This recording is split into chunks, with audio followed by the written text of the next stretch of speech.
Yo, yo, yo. How y'all doing, man? I'm back again with another beautiful story to tell, right?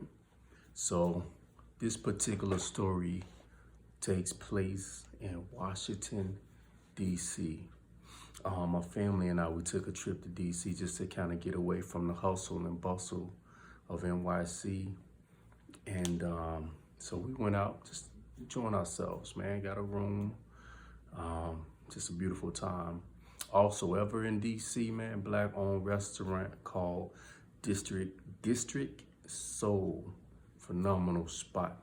But anyway, back to the story. So, I love to explore. Anyone that know me know that I love to explore. You know, I love to be all over the place, right? So, this particular day, it was a Saturday when we was in DC. I went to the Lincoln Memorial, right? So I was just kind of blown away to know that Dr. Martin Luther King gave a speech. I Have a Dream speech was done there. Wow. So as I stood there, I was just kind of blown away. I was just amazed. I was breathtaking. I was speechless, you know, just to stand on those steps of history. You know what I'm saying? So if anyone been there before, y'all know what I'm talking about. For those that don't know what I'm talking about, look up the Lincoln Memorial in DC, Washington, DC. Google Dr. Martin Luther King, I Have a Dream speech. But anyway, the story that I want to tell you was kind of like, it was heartfelt, lack of better words, heartfelt, given, you know, the Black Lives Matter movement. It's definitely bigger than a movement. So I'm there. I'm enjoying myself. You know, even as I tell this story, I get chills. Like, whoa. So I'm there and I'm taking in everything. I'm looking at the art that's on the wall. You know what I mean? You know, just, you know, Lincoln, a president that had slaves.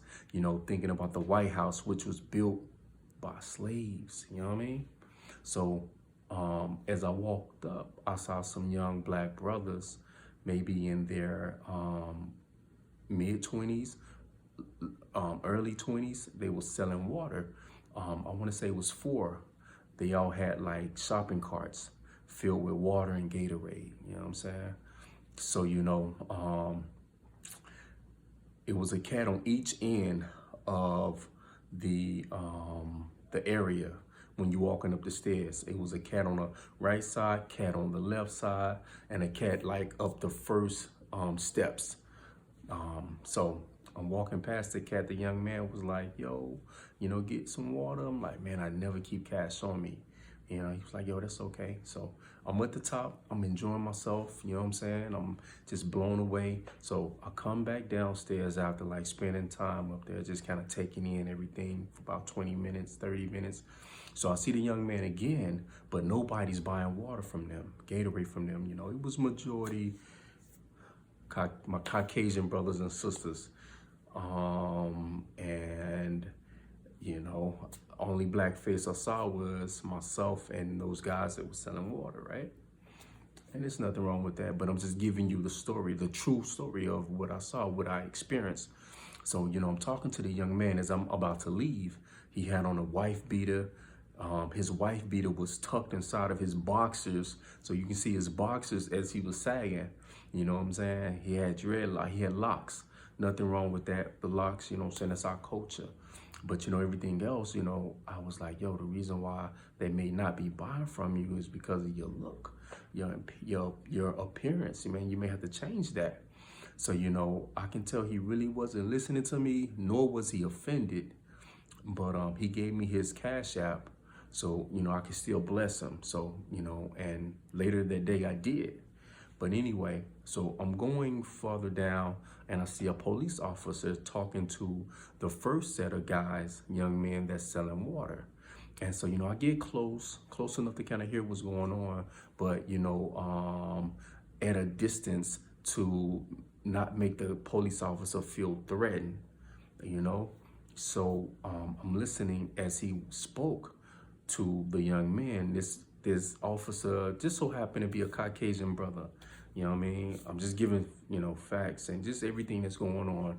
And not all, white cops are bad or racist, you know what I'm saying? And not all black people are racist or prejudiced, you know what I'm saying? Anyway, back to the story.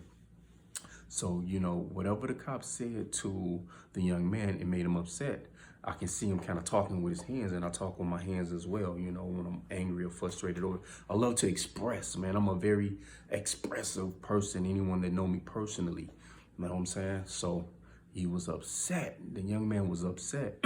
So I got closer, and the officer walks off, but under his breath, but loud enough for the young man to hear him, he told the young man, that's why you never going to amount to nothing. And it just blew my mind. I'm like, yo, I know I just didn't hear what I think I heard. So, like the father in me rose, you know what I'm saying? The father in me rose up like, yo, my man officer, let me rap with you. Real talk, like this is, just the boldness rose up, you know what I mean? And I'm like, I can't believe you just said what you said. Did you just say what I think you just said?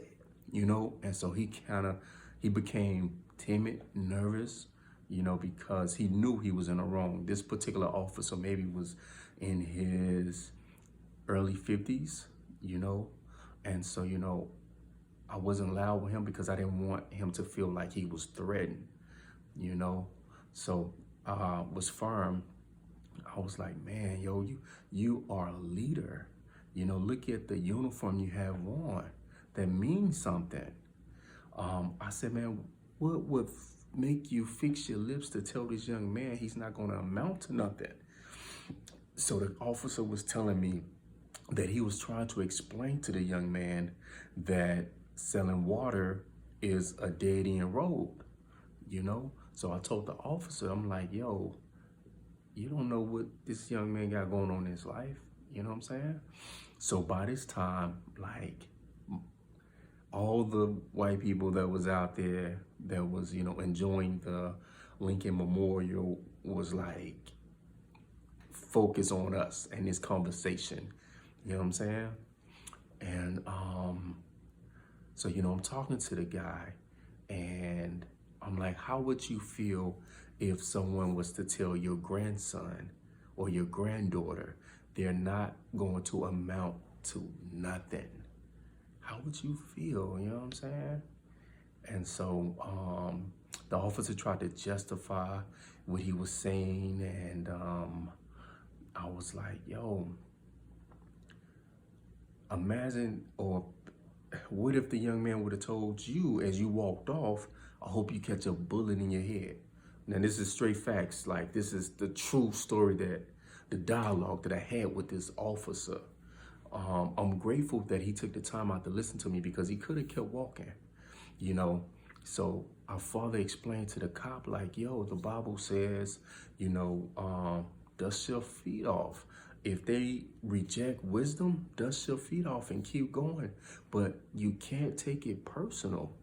You can't take it personal, and he did. I explained to him, like, yo, what if it was young white kids out here selling lemonade?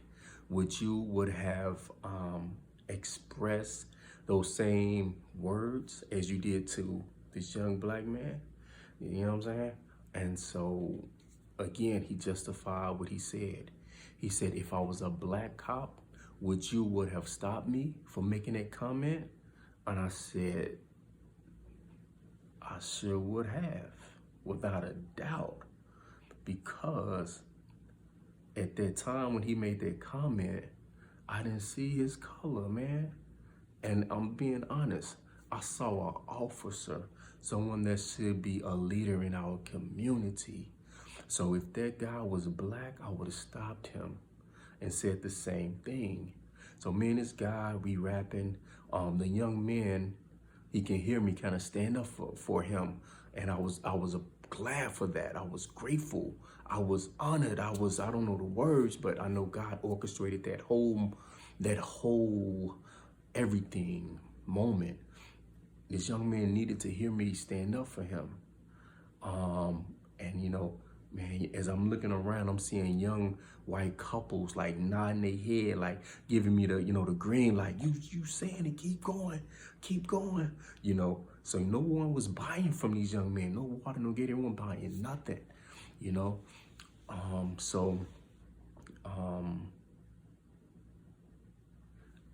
I asked the officer to apologize to him, and he apologized to him. And so, you know, I went to the young man. I'm like, yo, you're going to be somebody. I put my hand on his shoulders. I'm like, yo, you're going to be somebody, man. You somebody special. You great. You amazing. And the young man, he was so frustrated. He was so angry that he didn't accept that officer's apology. So he go on to say, the young man go on to say, man, I graduated college. He don't know me. He was like, I feel so many applications out, but no one in D.C. would hire me. You know what I'm saying? And so I encouraged him. I kind of gave him a game plan. And once I finished talking to him, white people, the people that was have to rush these young black brothers, buying water, Gatorade. One brother was like, yo, gave him a 10. He was like, just give me 6 waters, keep the change. It was beautiful. It was beautiful. It was like something in a movie. You know what I'm saying? As I was leaving, walking to my my vehicle, I saw 2, you know, black older brothers like, yo, some brothers out there selling water. Make sure y'all purchase from them. You know, I was excited, you know. I was excited with the dialogue that I had because talks like that are needed. You know, they're needed. I told the officer, you don't know what this young man have going on in his life. You know, he could have reacted to you once you made that statement. And the officer, you know, again, he was on the defense. He justified. He was like, well, he don't know what's going on in my life, you know. And I was just saying that, man, you provoked that. I said, you got to use wisdom, you know. He was receptive because he could have walked off at any moment while we talked.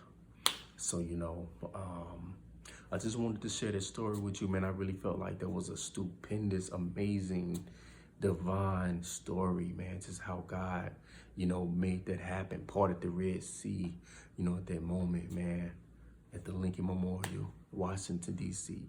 Anybody from D.C. watching, man, God bless. Salute.